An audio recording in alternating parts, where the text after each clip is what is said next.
तो कहानी की शुरुआत होती है एक केयर टेकर से, जो जब अपना काम कर रही होती है तो बच्चों के डैड उसे बुलाते हैं अपने पास। पता चलता है कि इस केयर टेकर ने एक बहुत बड़ा झूठ बोला था इस फैमिली के साथ। उसका असली नाम जेनिफर था और उसने कुछ और बताया हुआ था। वो आदमी कहता है, सच बताओ यहाँ किस इरादे से आई हो, नहीं तो मैं तुम्हारी पुलिस में कंप्लेन कर दूंगा। पुलिस का नाम सुनते ही जेनिफर डर जाती है और टेबल पर पड़ा एक वॉच उस आदमी को मारते हुए उसके हाथ से अपना पासपोर्ट छीनकर यहाँ से भाग जाती है। जिसके बाद सीन कट होता है और हमें एक नए कैरेक्टर कोर्ट और उसके डैड को दिखाया जाता है। वो दोनों ट्रिप पर आए हुए हैं, लेकिन उसके बावजूद भी कोर्ट के डैड उसके साथ नहीं है, बल्कि कॉन्टिन्यूस अपने फोन पर हैं और ये चीज कोर्ट को बहुत ज्यादा डिस्टर्ब कर रही है। इसके बाद दोबारा सीन बदलता है और हमें एक नए कैरेक्टर डॉक्टर कूपर को दिखाया जाता है। वो इस टाइम आर्ट गैलरी में बहुत ही गौर से एक पेंटिंग को देख रहे थे जिसमें एक औरत का ऑपरेशन हो रहा था। ये देखते ही एकदम से उनको पास्ट के विजन आने लग जाते हैं और वो उदास हो जाते हैं। इसके बाद एक एक करके हमें मूवी के काफी सारे कैरेक्टर्स से मिलवाया जाता है और फिर कहानी दोबारा जेनिफर की तरफ आ जाती है। पुलिस से बचने के लिए वो अपना हुलिया होमलेस लोगो वाला बनाकर सड़क के किनारे रात गुजारती है और सुबह उसकी आंख खुलती है पुलिस की ही आवाज से। वो इतना घबरा गई थी कि फौरन यहाँ से भागना चाहती थी। सामने उसे एक बस दिखाई दी। वो उस बस में चढ़ने लगी तो कंडक्टर ने पूछा कि तुम्हारी टिकट कहाँ है। टिकट तो उसके पास थी नहीं। वो टिकट ढूंढने का नाटक करती है तो ड्राइवर उसे कहता है, कोई बात नहीं, बस के अंदर चली जाओ। अपनी बस में हमेशा मैं एक गुनाहगार की जगह रखता हूँ। जेनिफर को उसकी ये बात बहुत अजीब लगी थी, पर कंडक्टर हंसकर कहता है, अरे मजाक कर रहा हूँ। बस के अंदर हम देखते हैं कि जिन लोगों का पहले इंट्रोडक्शन करवा दिया गया था वो सब के सब इसी बस के अंदर बैठे हुए थे। टूर शुरू हो जाता है। बस ड्राइवर इन्हें एक कंट्री साइड पर लेकर जाता है जहाँ पर बहुत सारी विंड मिल्स थी। ऐसे ही एक बहुत बड़ी विंड मिल के पास के लोग रुकते हैं। सभी लोग यहाँ पर पिक्चर्स बना रहे थे। कोर्ट भी अपने डैड के साथ पिक्चर लेना चाहता था, पर अभी भी वो फोन पर बिजी थे, इसलिए वो उदास हो जाता है। सभी लोग एंजॉय करते हैं और उसके बाद बस में वापस आ जाते हैं। इसी टाइम पर जेनिफर की पॉकेट से उसकी मेडिसिन गिर जाती है और डॉक्टर कूपर इस मेडिसिन को उठाकर इस मेडिसिन को बहुत गौर से देखते हैं और फिर जेनिफर को देखते हैं और फिर चुपचाप ये मेडिसिन जेनिफर को वापस कर देते हैं। वापसी का सफर इनका शुरू हो जाता है और एकदम से जेनिफर की आंख लग जाती है। ख्वाब में वो दिखती है कि उसके डैड दोबारा उसे मार रहे थे। इस सबसे वो इतना ज्यादा डर गई कि चौंक कर उठी और उठते ही उसे और भी ज्यादा डरावनी चीज नजर आई। उसके डैड इसी बस के सामने खड़े थे। जल्दी से शोर मचाकर वो बस रुकवा देती है। खुद उसने बाहर जाकर चेक किया तो वहाँ पर कोई भी नहीं था। उसे लगा कि उसका वहम होगा, इसीलिए वो बस में आ गई। सफर दोबारा शुरू होना था, लेकिन अब बस को पता नहीं क्या हो गया था, वो स्टार्ट ही नहीं होती। ड्राइवर सभी पैसेंजर्स को रिलैक्स रहने का कहता है और खुद प्रॉब्लम चेक करने के लिए जाता है, लेकिन बज़ाहिर इस बस में कोई प्रॉब्लम नजर नहीं आ रही थी। लेकिन बस भी नहीं चल रही थी। वो कहता है कि अब हमें यहीं रुककर मदद का इंतजार करना होगा, लेकिन ये आइडिया काफी बकवास लग रहा था। कुछ लोगों को जरूरी वापस शहर पहुंचना था। वो लोग सोचते हैं कि क्यों ना वो खुद जाकर मदद बुला लें। तो बस ड्राइवर उनको बताता है कि करीब से करीब मदद पॉइंट भी तकरीबन 1 घंटे की दूरी पर है। 1 घंटा पैदल चलकर जाओ और 1 घंटा पैदल चलकर आओ। ये सुनकर जो इस आइडिया के लिए तैयार भी था वो भी रुक जाता है। जेनिफर कहती है, रात का वक्त है, हम यहाँ पर तो नहीं रुक सकते, चलो करीब की विंडमिल पर जाते हैं जो मैंने अभी रास्ते में ही देखी थी। लेकिन डॉक्टर कूपर और उनका एक साथी जब अपने पास मौजूद मैप चेक करते हैं तो उन्हें करीब कोई भी विंडमिल नहीं मार्क मिलती। जेनिफर कहती है, अच्छा ठीक है, मैं खुद ही वो जगह देख कर आती हूँ। यहाँ से एक लड़का भी उसके साथ चलने की ऑफर करता है और वो मान जाती है। जैक रास्ते में जेनिफर से बातें करता जा रहा था और उसे अपने बारे में बता रहा था। एकदम से उसकी नजर पड़ती है रास्ते में ही रखे हुए जूतों के एक पेयर पर। ये जूते नए थे और ब्रांडेड थे, हमेशा से इस लड़के को चाहिए थे। इसलिए जैसे ही वो इन जूतों को उठाता है तो यहाँ उसके सामने एक खौफनाक मंजर चलने लगता है, जिसमें वो एक औरत को बुरी तरह से मार रहा था। उसके बाद यहाँ पर एक ना दिखने वाली चीज आ जाती है और ये चीज, ये एंटिटी एकदम से अपने अजीब से टूल से इस लड़के की टांगे काट देती है, जिसके बाद वो एंटिटी जैक का सर भी कुचल देती है। ये सारा नजारा देखकर जेनिफर इतना ज्यादा डर गई थी कि वो वापस बस की तरफ भागने लगी। सब लोगों के पास पहुंचते ही उसने सबको वो सब बताया जो उसने देखा था, लेकिन यहाँ पर कोई भी उसकी बात पर यकीन नहीं करता। डॉक्टर कूपर तो ये भी जोर देते हैं कि जरूर जेनिफर ने हेलुसिनेशंस देखे होंगे, क्योंकि मैंने अभी कुछ देर पहले उसकी मेडिसिन देखी हैं। वो हेलुसिनेशंस की मेडिसिन लेती है।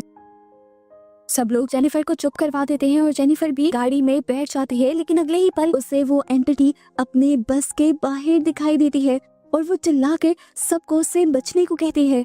इस मर्तबा भी कोई भी जेनिफर की बातों पर यकीन नहीं करता, बस चलती रहती है और अचानक से फिर एक परिंदा दरख्त की विंडो से टकराता है। सब घबरा जाते हैं, बस आउट ऑफ कंट्रोल हो जाती है और जाकर पानी में गिर जाती है। सभी बहुत ज्यादा घबरा गए थे, इससे पहले कि बस पूरी तरह पानी में डूब जाती और ये लोग भी मर जाते।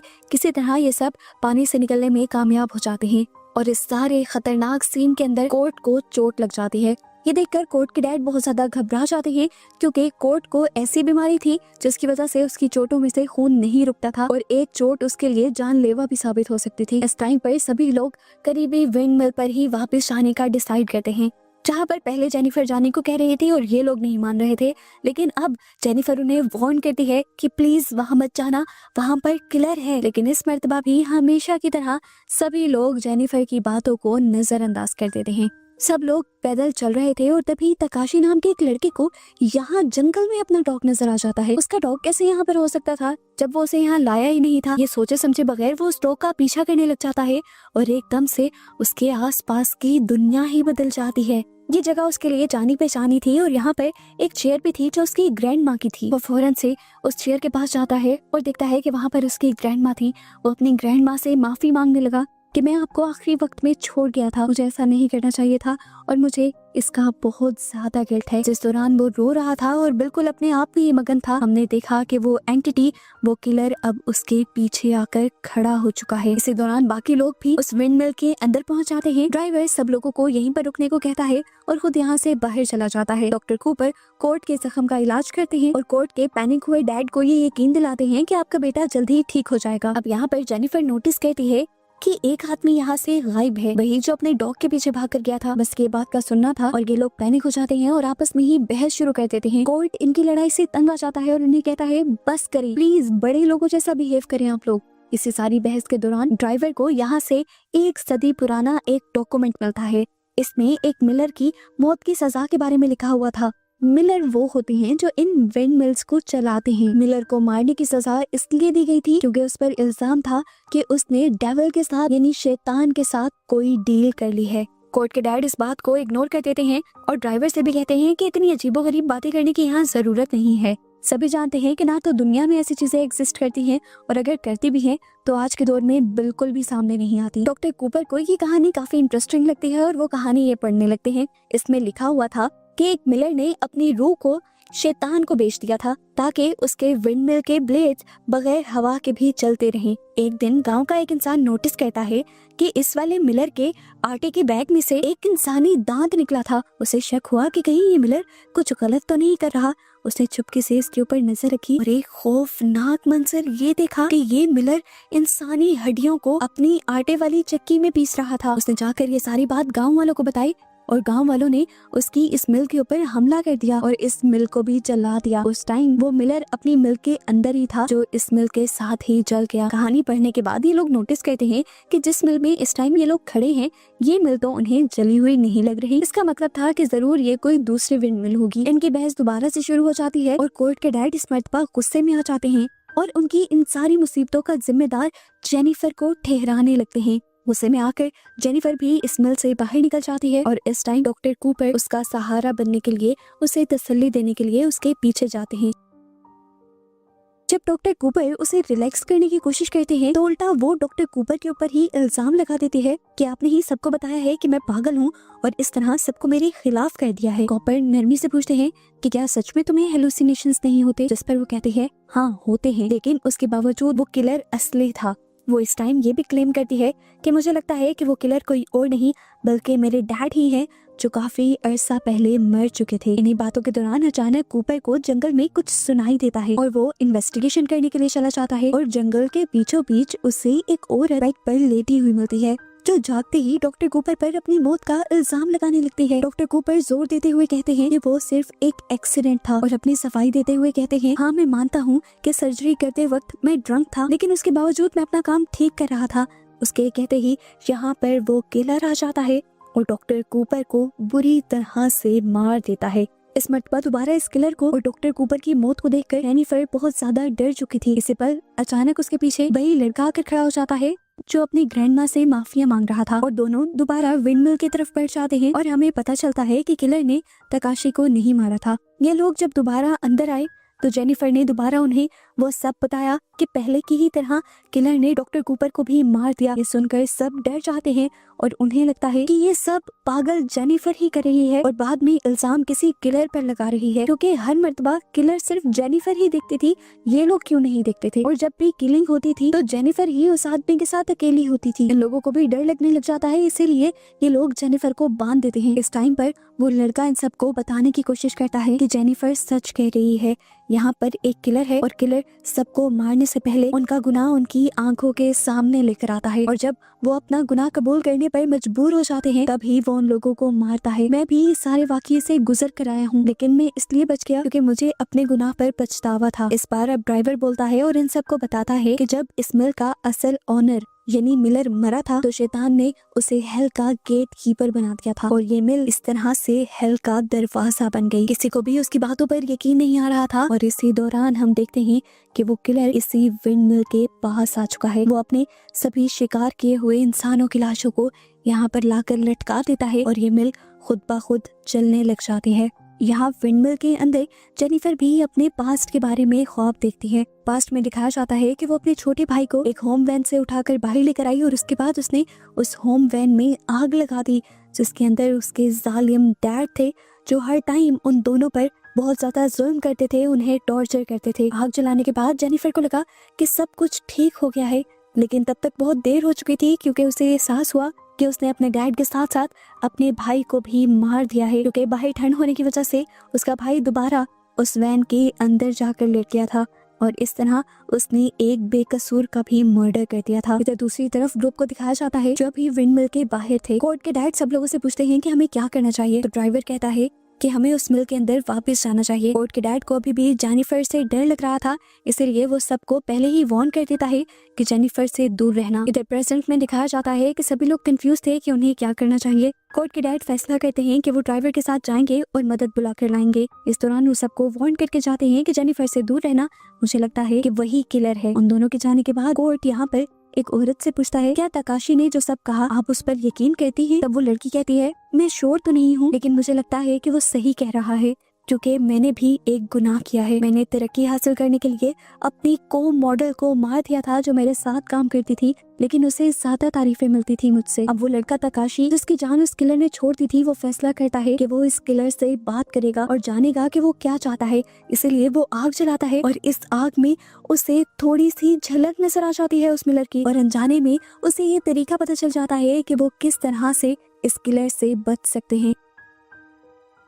उसे लगा कि अगर वो इस विंडमिल को जला दें और हेल के इस दरवाजे को ही खत्म कर दें तो वो लोग इस मुसीबत से निकल पाएंगे। इधर अचानक एक मॉडल को बाहर से अजीब आवाजें सुनाई देती हैं। आवाजों का पीछा करते हुए वो जैसे ही बाहर जाती है तो हवा में बहुत सारे लैंटर्न्स लटके हुए थे बिना किसी सहारे के। वो देखती है कि यहाँ पर एक गड्ढा भी था जिसके अंदर बहुत सारा पानी था। वो बैठकर इस पानी में देखने लगी और इस पानी के अंदर उसे एक बहुत ही खौफनाक वियन नजर आया।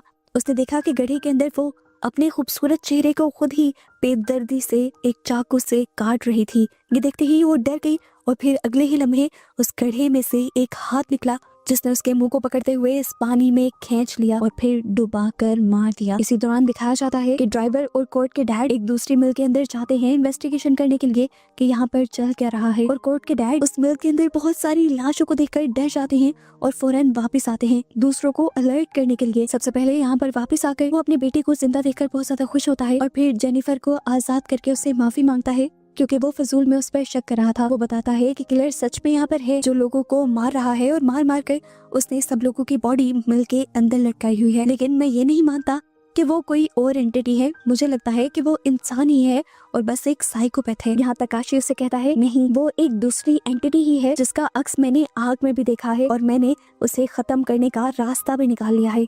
वो बताता है कि वो मिल जो हेल का गेटवे बना हुआ है हम उसी को जलाकर राख कर देंगे और इन सारी चीजों से बाहर निकल आएंगे। इन सारी बातों के दौरान कोर्ट नोटिस कर रहा था कि उसके डैड बहुत ज्यादा बेचैन थे। वो उससे पूछता है कि क्या हुआ है, क्या आपने भी कोई गुनाह तो नहीं किया? आप क्यों हर टाइम अजीब अजीब हरकतें करते रहते हैं? अपने बेटे के मुंह से ये बातें सुनकर वो खुद भी डर जाते हैं। कोर्ट उनसे कहता है आप मुझे मेरा पासपोर्ट क्यों नहीं देते और मुझे मेरी मॉम से कांटेक्ट क्यों नहीं करने देते? मैं उनके पास क्यों नहीं जाऊंगा? कोर्ट के डैड और भी ज्यादा घबराने लगे थे और अब उनसे बर्दाश्त नहीं हो पाता और वो अब अपना राज भी उगल देते हैं। वो अपना गुनाह कन्फेस कर देते हैं कि उन्होंने अपनी वाइफ को मार दिया था। ये सुनकर सारे यहाँ पर सुन खड़े रह गए थे। कोर्ट को भी यकीन नहीं आ रहा था कि उसके डैड एक किलर हो सकते हैं। वो बताता है कि तुम्हारी मॉम ने मेरी जिंदगी बहुत मुश्किल बना दी थी, मैंने उसे डाइवोर्स भी दे दी और फिर वो तुम्हारी कस्टडी के लिए मुझे तंग करने लगी। मेरे पास कोई रास्ता नहीं बचा सिवाय उसे मारने के लिए। सारी सच्चाई सुनने के बाद कोर्ट रोते हुए इस जगह से भाग जाता है। जेनिफर फौरन उसके पीछे भागती है और उसे आखिर एक दरख्त के नीचे बैठा हुआ देख लेती है। कोर्ट के डैड भी उसे ढूंढने के लिए बाहर निकले थे। उन्हें तो काफी देर तक अपना बेटा नहीं मिलता और फिर जमीन पर पड़ा हुआ उसके बेटे का बैग मिलता है, जिसे निकाल कर वो देखता है कि बैग में उसके बेटे और उसकी मॉम की तस्वीर थी। तस्वीर में साफ नजर आ रहा था कि उसका बेटा उसकी मॉम से बहुत ज्यादा अटैच था। वो अपने ख्यालों में खोया ही हुआ था कि अचानक यहाँ पर मिलर आ गया, जो एकदम से एक रस्सी को उसके गले का फंदा बनाते हुए उसका दम खोदकर उसे मार देता है और आखिर में बहुत जज्बाती होकर वो उसके गर्दन को भी उसके जिस्म से अलग कर देता है। यहाँ हमें दिखाया जाता है कि बाकी सब लोग जल्दी से तेल ढूंढने की कोशिश कर रहे थे ताकि उस मिल को जलाया जा सके, लेकिन यहाँ पर इन्हें जब ऑयल नहीं मिलता तो तकाशी एक पाइप और कैन उठाकर बस से पेट्रोल निकालने का फैसला करता है। इससे पहले कि वो यहाँ से चला जाता, पीछे से ड्राइवर आता है और अचानक से उसकी कमर में एक चाकू स्टैब करते हुए उसे मार देता है। और यहाँ से हमें ड्राइवर का एक बहुत ही भयानक राज पता चलता है कि वो असल में मिलर का असिस्टेंट था, उसका साथी था। वही तो शहर से ऐसे सिनर्स को यानी गुनाहगारों को ढूंढकर लाता था, फिर उन्हें यहाँ पर फंसा देता था ताकि वो यहाँ से भाग ना पाए और मिलर उन्हें चुन चुन कर मार दे। यहाँ ड्राइवर अब घबराने की एक्टिंग करते हुए बाकी लोगों के पास वापस आता है और झूठ बोलता है कि तकाशी भाग गया है और मुझे वो अकेला छोड़ गया। वो इन सब लोगों से कहता है हमें अभी भी पेट्रोल को ढूंढना चाहिए ताकि हम उस मिल को जला सकें। अब बस 3 ही लोग तो बचे थे, ड्राइवर, जेनिफर और कोर्ट। वो तीनों बस की तरफ जाते हैं। जेनिफर बस के ऊपर चढ़कर अपनी बोतल के अंदर पेट्रोल भरती है और पेट्रोल लेने के बाद ये जल्दी से उसी मिल के पास वापस आ जाते हैं। इससे पहले कि ये लोग इस मिल को जला देते, ड्राइवर जेनिफर को वार्न करता है कि इस मिल को जलाने के बाद भी ये हल्का गिल्ट वे खत्म नहीं होगा, क्योंकि गुनाहों की माफी इतनी आसानी से नहीं मिलती। वो ड्राइवर की बातों को इग्नोर करते हुए हर जगह पेट्रोल डालती है और आग लगाने के लिए पीछे मुड़ती ही है तो देखती है कि पीछे मिलर खड़ा था। जेनिफर मदद के लिए जोर जोर से चिल्ला चिल्ला कर उस ड्राइवर को बुला रही थी, लेकिन वो ड्राइवर तो खामोशी से खड़ा ये सारा नजारा एंजॉय कर रहा था। जेनिफर जब अपने आप को बचाने की कोशिश कर रही थी तो इस टाइम पर वो एक विजन देखती है कि उसके डैड का भूत उसके ऊपर हंस रहा है। उसे इतना ज्यादा गुस्सा आता है कि वो पास पड़ी एक लकड़ी उठाकर जोर जोर से उसे मारना शुरू कर देती है, लेकिन फिर एकदम से होश में आ जाती है। उसे पता चलता है कि जो उसने देखा था वो भी उसकी नजरों का धोखा था और वो अभी भी मिलर के ही कब्जे में थी। इधर ड्राइवर आखिरी बचे हुए इंसान यानी कोर्ट को भी मारने की तैयारी करते हुए उसे मिल के अंदर ले जाता है, लेकिन कोर्ट को अब भिनक हो चुकी थी। अपने आप को बचाने के लिए वो ड्राइवर को चकमा देता है और इस मिल्क में अपना लाइटर जलाकर फेंककर जल्दी से इस मिल से बाहर निकल आता है। दिखाया जाता है कि मिलर भी इसी जलती हुई आग में गिर चुका था और ड्राइवर भी अंदर ही था, यानी दोनों अब मर गए होंगे। लेकिन यहाँ दिखाया जाता है कि ड्राइवर अभी भी मरा नहीं था। उसने दोबारा कोर्ट पर हमला किया और कोर्ट को बचाने के लिए जेनिफर उस जलती हुई मिल के अंदर चली गई और उसने बिना सोचे समझे ड्राइवर के गले पर हमला करके उसका गला काट दिया, जिसके बाद वो कोर्ट का हाथ पकड़कर जल्दी से इस जलती हुई मिल से बाहर निकल आती है और फाइनली ये लोग अपनी जान बचाने में कामयाब हो जाते हैं। इन दोनों की सांस में सांस आई थी। इन्हें ऐसा लग रहा था कि जैसे ये बस एक बुरा ख्वाब था जो खत्म हो गया। जिंदा बचकर ये दोनों मुस्कुराते हैं, लेकिन उनकी खुशी बस कुछ पल की ही थी, क्योंकि उस दहकती हुई आग में से एकदम से मिलर बाहर निकलता है और फिर जेनिफर को पकड़कर मार देता है और फिर उसकी लाश को जलती हुई मिल के अंदर ही ले जाता है, जिसके बाद वो पूरी मिल गिर जाती है और सीन कट होकर हमें अगली सुबह का सीन दिखाया जाता है। यहाँ पर सब कुछ दोबारा नॉर्मल हो चुका था। हम दोबारा ड्राइवर को जिंदा देख रहे थे, जो शहर में दोबारा वही बस लिए खड़ा था जो बस पानी में डूब गई थी और जिसका बहुत बुरा हाल था। इस टाइम भी वो सिनर्स को ही ढूंढ रहा था ताकि मिलर उन्हें अपना शिकार बना ले। एक आदमी जिसके पास टिकट नहीं होती, ड्राइवर उसे भी बस में ये कहते हुए आने की इजाजत दे देता है कि एक सिनर के लिए मैं हमेशा जगह रखता हूँ। जेनिफर की तरह ही उसे भी बात समझ नहीं आती, तो ड्राइवर उसकी बात को मजाक में डाल देता है और हमें ये पता चलता है कि वो सारा सिलसिला जो हुआ था वो अब कभी नहीं रुकने वाला और ऐसे ही चलता रहेगा। और ऐसे ही अजीब सी एंडिंग के साथ ये मूवी यहाँ खत्म हो जाती है।